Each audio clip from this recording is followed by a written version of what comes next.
Mayor, good morning, Mayor. Good morning.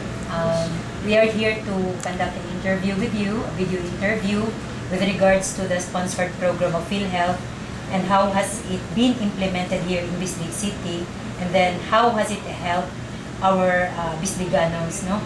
So Mayor, first of all, what convinced you to enroll our indigent constituents with PhilHealth sponsored program?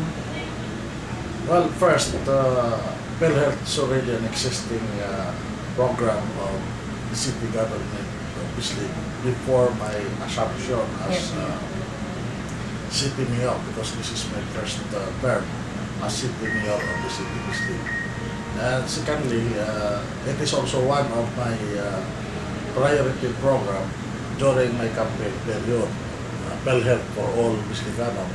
So that's one also of my priority program. So of course, I'm also convinced with the program of PhilHealth that can help a lot with Bisligano. So Mayor, you have already enrolled about 5,000 plus indigent families to our LGU sponsorship, no? But why do you still support the Kanami Health Insurance enrollees? Well, Kanami Insurance or Kanami PhilHealth program, actually that's the most ideal one because it is a sharing scheme or partnership between the beneficiary, the city government, and the national government, or any NGO for that purpose. So, meaning to say, when the beneficiary has the counterpart, so he or she can internalize more the importance of PhilHealth to his or her life than all sponsored by the national and the local government, because sometimes they will not feel that what really contributed PhilHealth to their life. But if they have a little contribution to that program, like this Kanami PhilHealth program, well, that's really a more, shall we say, participative one, and the partnership between the national, the local, and of course the people is very much alive. So Mayor, since you have continued the program, the sponsored program with PhilHealth, what do you see? What is its impact to the Bisliganos? In your first term, what impact did you see? Well, talking of impact, there's really a big impact as far as health services of the Bisligano is concerned. As a matter of fact, my plan, if our financial resources permit, is to reach up to 12,000 to 14,000 beneficiaries, considering now that the latest survey of CBMS of poverty incidence is it reaches up to 62% the poverty incidence in the city of Bislig. So roughly, so it would reach up to 12 to 14,000, considering that the number of households here is maybe 20 to 22,000 households in the entire Bislig city.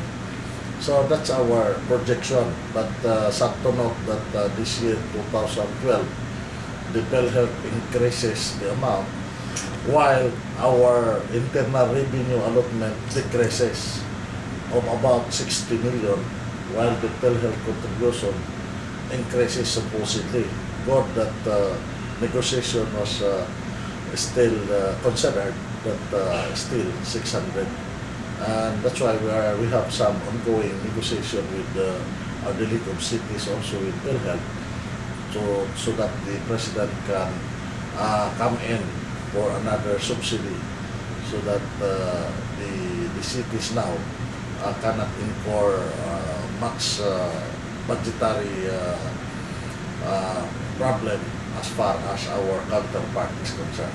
So But Mayor, again, I would say that PhilHealth is really a very noble program. So Mayor, you are saying that we should be looking forward to an increase in enrollment of our indigent families to PhilHealth sponsored program. Yes, especially if our request also to the Office of the President will be considered. Okay, Mayor. Okay. Then, Mayor, speaking of the benefit that our indigent families have been availing of, especially the PhilHealth Capitation Fund, what can you say about its advantages? How has it helped the healthcare delivery services here in Bislig? Well, that's why that's the good aspect of the program, because we have the so-called capitation fund, especially if we have an hospital. So not only capitation fund, but laboratory fees, hospital fees, and others. So capitation fund, of course, can generate. It's like a revolving fund. Yes. That, for example, the problem really talking of health is medicines. So that's why capitation fund can help a lot in the purchases. 80% of the capitation fund goes to the purchases of medicines. So that's why it's like a revolving fund to the city government. So we invest, and 50% will go back to the city government. So, and if we have the hospital, supposedly, so it's already can be converted into an economic enterprise. So that's a good investment. Not as a liability, but city government per se, that can be an economic enterprise. Then, plus, of course, the number one aspect is the health services to the people of the city or the Bisligan. Okay, I think that will be all, Mayor. Thank you very much for your time. Thank you. Thank you.